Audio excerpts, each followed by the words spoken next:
Alright guys, so just a quick update for you. I'm actually going to be taking this apart.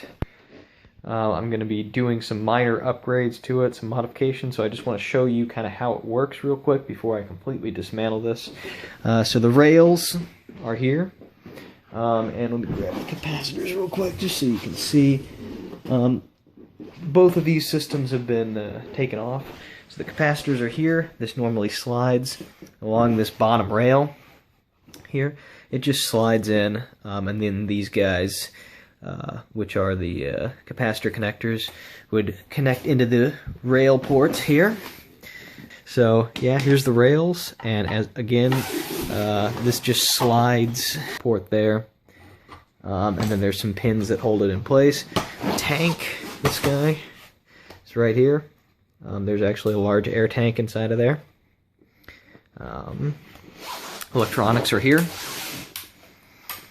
This is actually the charging cable. This charges up the capacitor bank. This is double wrapped in Teflon, so safe, very safe stuff. This is the thing that was actually hidden under the kind of bellows looking thing. This is the main air line.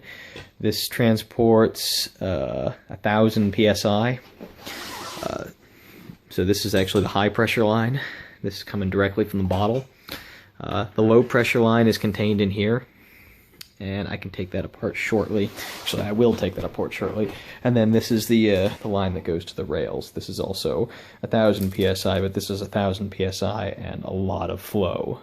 So this is a high flow 1,000 psi rated line. This is a low flow 1,000 psi rated line. And then the regulator down here, you can adjust that.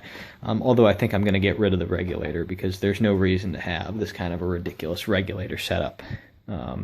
Just adds weight and complexity, and yeah, give me a sec. So the first step in disassembling the railgun is to remove this piece of structural FRP. This is just a piece of garolite that holds the two halves of this section together, and I removed that so you can see the regulator here now. This is an adjustable 100 psi regulator.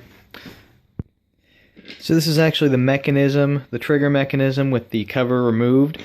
So inside of here you can see the low pressure line. It goes along here. There's a 5-way switching valve with a rod that goes to the trigger, so when the trigger is depressed, the rod moves down and switches this 5-way valve.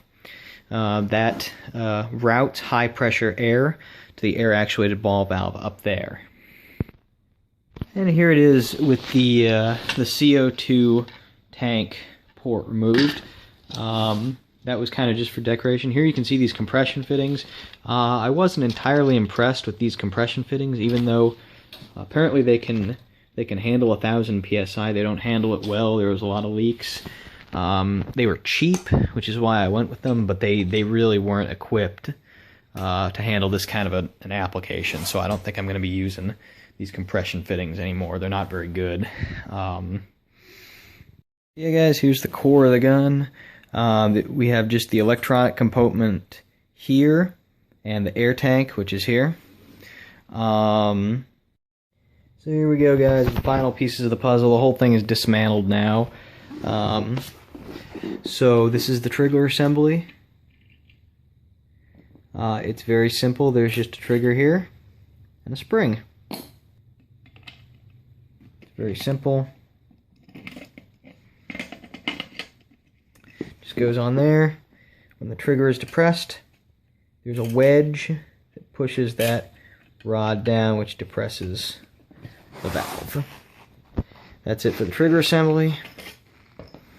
The electronics component, it's just one big brick of electronics that I'm going to have to mess with. That's the entire railgun disassembled. Well, I hope you guys enjoyed. Thanks for watching.